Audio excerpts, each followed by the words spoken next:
नमस्कार। RS Maithili channel पर अपने स्वागत है। एखन हम सब देखब भाषाक पारिवारिक वर्गीकरण। भाषाक पारिवारिक वर्गीकरण भाषा विज्ञानक एकटा महत्वपूर्ण अध्याय अछि।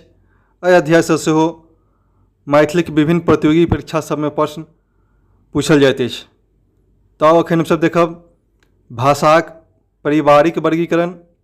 वीडियो बहुत महत्वपूर्ण अछि, वीडियो के पूरा अवश्य देखी। जो अपने RS मैथिली चैनल पर नव छी तो चैनल के सब्सक्राइब कर ली। चैनल पर लगभग 260 से अधिक मैथिली के विभिन्न प्रतियोगी परीक्षा के लिए वीडियो सब उपलब्ध है, ओके जाके देखी। वीडियो सबके लाइक आ शेयर करी।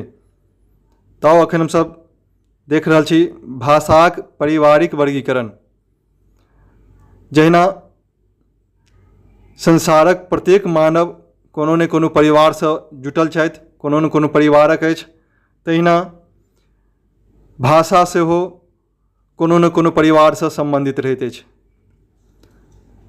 भाषा से हो परिवार से संबंधित रहते अछि आ कोन भाषा कोन परिवारक अछि से निर्धारण करबाक लेल मुख्यतः 4टा बात पर ध्यान देल जाइत अछि।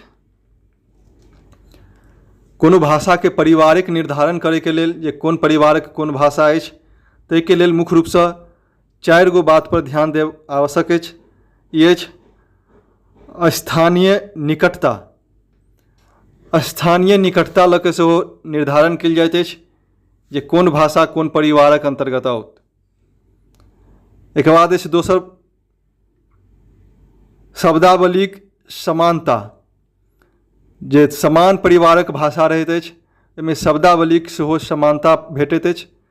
तैँ भाषा के परिवारक निर्धारण करे के लेल स्थानीय निकटता, शब्दावलीक समानता, व्याकरणक समता आ व्याकरणक सेहो कुछ न कुछ समानता रहैत अछि समान परिवारक भाषा के लेल। आ चारिम भऽ गेल ध्वनिक समता। जे ध्वनि जे अछि, शब्द से जे ध्वनि उत्पन्न होइत अछि, तो ध्वनिक समता अर्थात समानता सेहो समान परिवारक भाषा में भेटैत अछि या देखल जाइत अछि। तो कोन भाषा कोन परिवारक अछि, एहि बात के निर्धारण करे के लेल मुख्यतः निम्नलिखित 4 बात के ध्यान राखब आवश्यक अछि।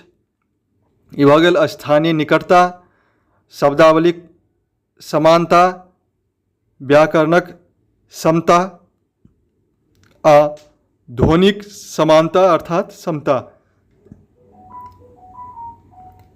विश्वक भाषा के विल्हेम फॉर्म अर्थात विल्हेम फॉर्म हिम्बोर्ड द्वारा कुल 13 परिवार में विभक्त कयल गेल अछि। विश्वक भाषा के जे अछि कुल 13 परिवार में बाँटल गेल अछि विल्हेम फॉर्म हिम्बोर्ड द्वारा।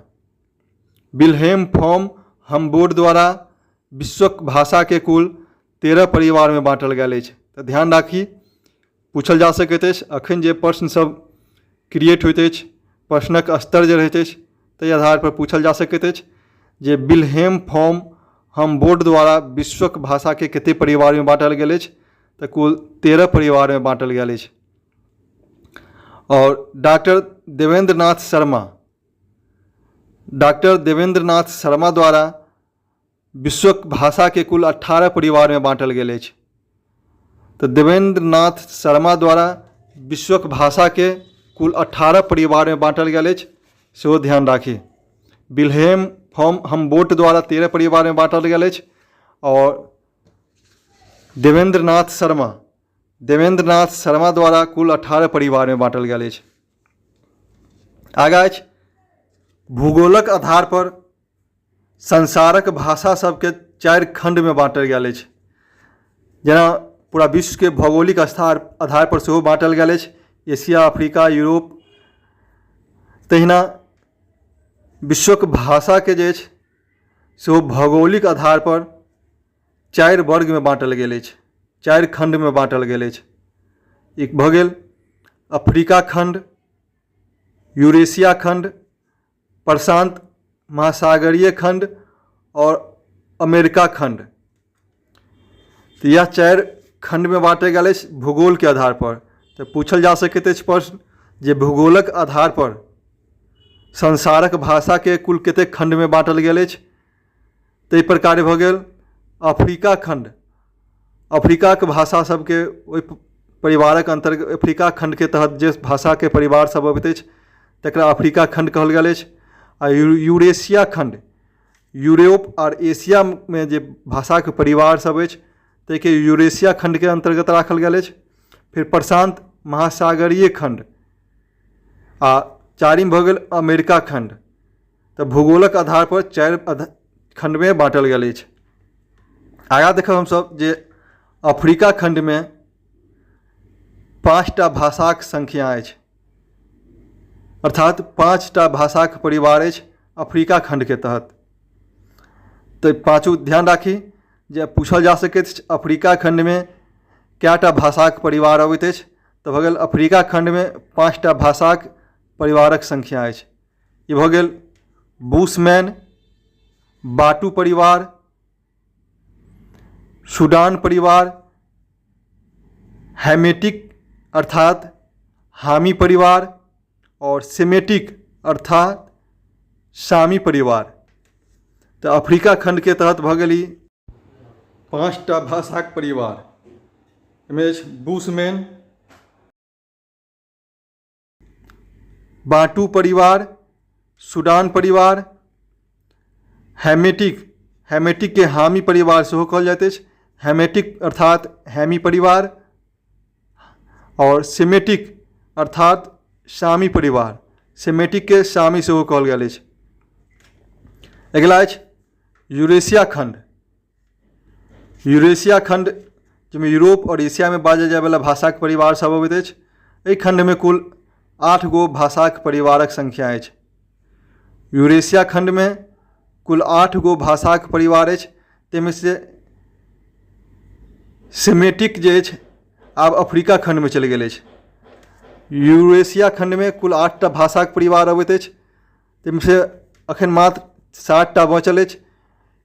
सेमेटिक अर्थात सामी परिवार जे अछि आब अफ्रीका परिवार के तहत चलि गेल, अफ्रीका खंड में चलि गेल अछि।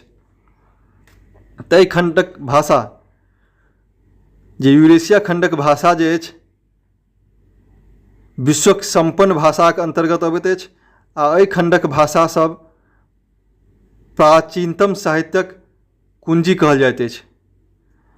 यूरेशिया खंडक भाषा सब जे अछि प्राचीनतम साहित्यक कुंजी के नाम से जानल जाइत अछि या कुंजी के काज करैत अछि। तो ध्यान राखी सबसे अधिक महत्व या संपन्न परिवार मानल गेल अछि यूरेशिया खंडक भाषा सब। और यूरेशिया खंडक भाषा सब के प्राचीन अर्थात प्राचीनतम साहित्यक कुंजी कहल गेल अछि। अगिला अछि आब यूरेशिया खंड में कोन कोन परिवार अबैत अछि ताहिके हमसब देखब। ओहिमे काकेशस परिवार, दोसर भऽ गेल यूराल अल्टाई परिवार, काकेशस परिवार, यूराल अल्टाई परिवार, एकाक्षर परिवार, द्रविड़ परिवार, आग्नेय परिवार, भारोपीय परिवार और निश्चित परिवार। आ एकटा सेमेटिक अर्थात सामी परिवार जे छल से अफ्रीका खंड के तहत चलि गेल अछि। तो यूरेशिया खंड के अंतर्गत वर्तमान में 7टा भाषा परिवारक संख्या अछि। ताहिमे भऽ गेल काकेशस परिवार, यूराल अल्टाई परिवार, एकाक्षर परिवार, द्रविड़ परिवार, आग्नेय परिवार, भारोपीय परिवार और अनिश्चित परिवार। भारोपीय परिवार के अंतर्गत मैथिलिक भाषा के सेहो अबैत अछि। माने भारत जते भाषा अछि जे भारोपीय परिवार के तहत आबि जाइत अछि, भारत और यूरोप में बजे वाला परिवार के भारोपीय परिवार कहल गेल अछि। तऽ भारोपीय परिवार के सेहो 2 खंड में बाँटल गेल अछि, 2 वर्ग कयल गेल अछि। ताहिके आगे हमसब देखब। इससे पहले देख लै छी हमसब प्रशांत महासागरीय खंड। प्रशांत महासागरीय खंड, एहि खंड में 5टा भाषा परिवार अछि।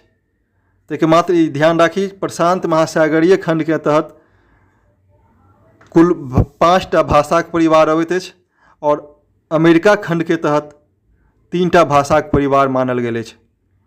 ताहिके मात्र एते याद राखी जे अमेरिका खंड के तहत 3टा भाषाक परिवार अबैत अछि, प्रशांत महासागरीय खंड के तहत 5टा भाषा परिवार अबैत अछि और अफ्रीका खंड के तहत सेहो 5टा परिवार हमसब देख चुकल छी। तखन हमसब देखब आब यूरेशिया खंड के तहत आबै वाला भारोपीय भाषा परिवार। भारोपीय भाषा परिवार के 2 वर्ग में विभक्त कयल गेल अछि और ई वर्गीकरण भारोपीय भाषा परिवार के ऐतिहासिक एवं ध्वन्यात्मक विशेषता सभक आधार पर कयल गेल अछि। भारोपीय भाषा परिवारक वर्गीकरण 2 वर्ग में कयल गेल अछि, केंतुम और सत्तम। केंतुम और सत्तम 2 वर्ग में बाँटल गेल अछि आ ई वर्गीकरण ऐतिहासिक एवं ध्वन्यात्मक विशेषता सभक आधार पर कयल गेल अछि। केंतुम वर्ग में मुख्य रूप से पश्चिमी यूरोपीय भाषा सबके शामिल कयल गेल अछि। केंतुम वर्ग के अंतर्गत भारोपीय परिवारक अंतर्गत भऽ गेल केंतुम वर्ग। केंतुम वर्ग के अंतर्गत पश्चिमी यूरोपीय भाषा सबके शामिल कयल गेल अछि, जाहिमे केंतुम वर्ग के अंतर्गत आबि जाइत अछि। इससे पूर्व के जनवरी 2025 वाला वीडियो में क्वेश्चन में हमसब देखने हैब जे पूछने छल केंतुम वर्ग के अंतर्गत कोन कोन भाषा आबैत अछि, चाहे सत्तम वर्ग के अंतर्गत कोन कोन भाषा आबैत अछि, ओहिसँ प्रश्न आयल छल मैच करे वाला। तो ध्यान राखी, केंतुम वर्ग के अंतर्गत italic, Germanic, Celtic, Greek, Albania और आर्मीनियाई और तोखारी ई सब भाषा आबि जाइत अछि केंतुम वर्ग के अंतर्गत। तो ध्यान राखी, केंतुम वर्ग के अंतर्गत वाला कुछ प्रमुख भाषा भऽ गेल इटैलिक, जर्मनिक, केल्टिक, ग्रीक, अल्बानियाई, आर्मीनियाई और तोखारी ई भऽ गेल केंतुम वर्ग के तहत, अर्थात पश्चिमी यूरोपीय भाषा सब जे अछि केंतुम वर्ग के अंतर्गत अबैत अछि। और भारोपीय भाषा परिवारक दोसर वर्ग भऽ जाइत अछि सत्तम। सत्तम वर्ग के अंतर्गत भारतीय ईरानी भाषा सब अबैत अछि। एहिमे भारतीय आर्य भाषा सेहो भऽ गेल। भारतीय ईरानी के तहत भारतीय आर्य भाषा और ईरानी भाषा सब अबैत अछि।